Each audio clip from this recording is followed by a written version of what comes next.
Saints Row has been on a bit of a hiatus for some time.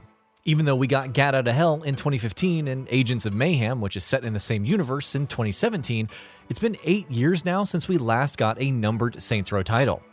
At Gamescom, Volition and Deep Silver finally unveiled what's next for the series, a reboot titled simply Saints Row, coming out early next year. Prior to the game's announcement, we had the chance to see a virtual reveal event for the media, which was followed by a group Q&A with the development team, and learned plenty about the game in the process. And here, we're going to talk about the key details that you should know about it. Before we go ahead, please consider subscribing to our channel. We upload new videos every single day, and your support really helps us out. With that out of the way, let's start. Complete reboot.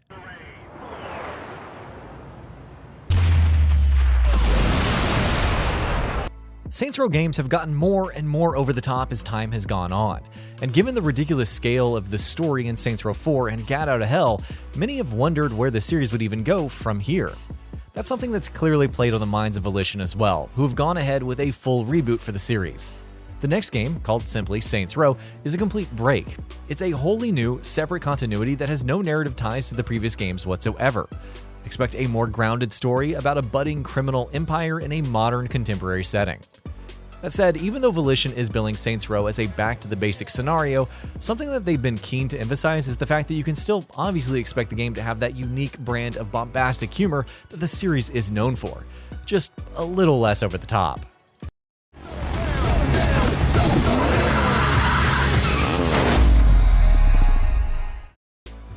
Story. Saints Row's story will chart the rise of a newly formed gang. As Volition describes it, it's a story of a startup company, only the company is a budding criminal empire. 4 main characters will take center stage, one of whom will be the protagonist, aka the future boss, with the other 3 each working for one of 3 major factions in the city. Ultimately, sick of being stifled and being told what to do, the 4 come together to start their own gang, the Saints, and begin their journey to take over the entire city one block at a time. Let's do it. Great. Whenever you're ready, Kevin. What are you guys thinking for dinner tonight? How about my world-famous chili? Characters.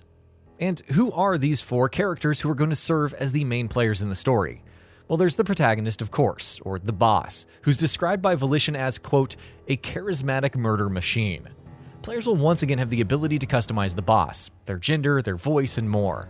Instead of having a few options, each of a different voice actor like in previous games, Saints Row will offer a much wider pool of options when selecting the protagonist's voice. There's also Eli, who serves as the brains of the Saints, so to speak. He's the planner and devises the gang's strategies. Oh, and he's also an MBA. There's Kevin, a DJ who grew up as an orphan in foster care. He describes himself as a, quote, people pleaser and a, quote, thrill seeker. Finally, there's Nina, the gang's expert driver and mechanic. She went to school for anthropology and art history, but loves cars first and foremost. SANTO ILESO. Saints Row is also taking players to a completely new city, which means we're returning neither to Stillwater nor to Steelport. It's a complete reboot, after all. Instead, Saints Row is set in SANTO ILESO, a setting inspired by the American Southwest. The city, which is surrounded by a vast desert, is described by Volition as being rich in color and iconic imagery, full of landmarks, unique locales, stunts, sandbox activities, and more. According to the developers, in fact, this is the largest and most varied city ever seen in a Saints Row game. Dad, you should buckle up. Districts. A lot of SANTO ILESO's variety will come from its unique districts, of which the city has 9. Each of these 9 districts will have their own separate themes, atmosphere, and environments, like a commercial district or a district on the outskirts with a desert environment, or a district full of neon lights and vibrant sights to see. Volition has said that the design of different districts could promote different kinds of traversal methods. For example, while the commercial district will have plenty of verticality and encourage players to use their wingsuit, which is also new, by the way, the district on the outskirts would have larger, more open spaces to drive a buggy around. Factions. Each district in the city is controlled by different factions. Saints Row will see the Saints going up against 3 main factions, Los Panteros, the Idols, and Marshall, each equally formidable and threatening, but each in very different ways. Los Panteros, who have old ties to SANTO ILESO, like to get up close and personal with melee attacks and heavy weapons. Marshall is a private military company based in the commercial district of the city and specializes in high-end technology and weaponry. Finally, there's the Idols, a group of anarchists that's described as loud and brash and visually overwhelming and are obsessed with fame and notoriety. See, we need him for our startup. It's a criminal empire, got it.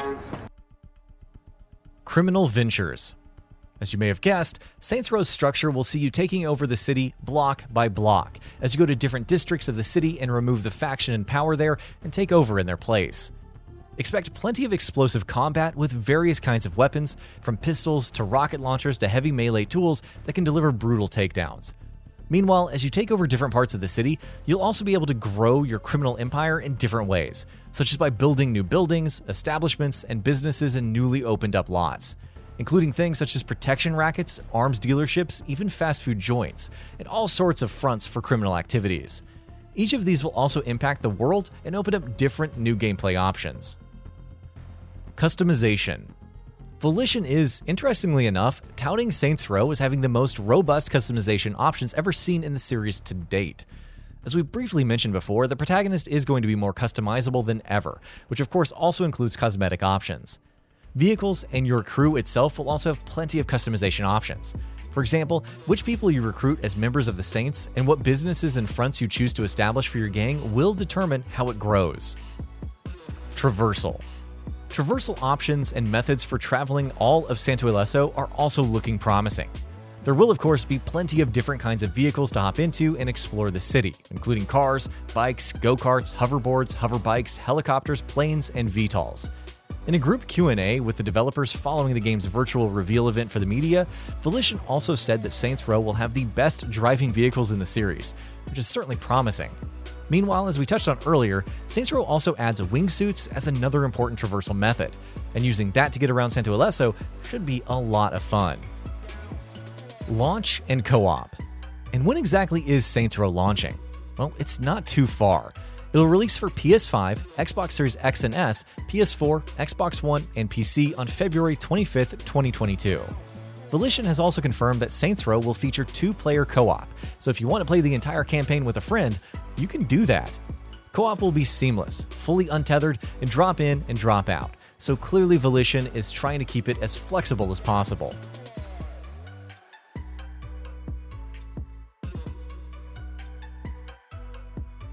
So, what are your thoughts on this? Go ahead and share them in the comments below. And if you liked this video, please subscribe to the channel and enable all notifications by clicking the bell icon to get new video updates. We upload every day and would really appreciate your support. Thanks for watching.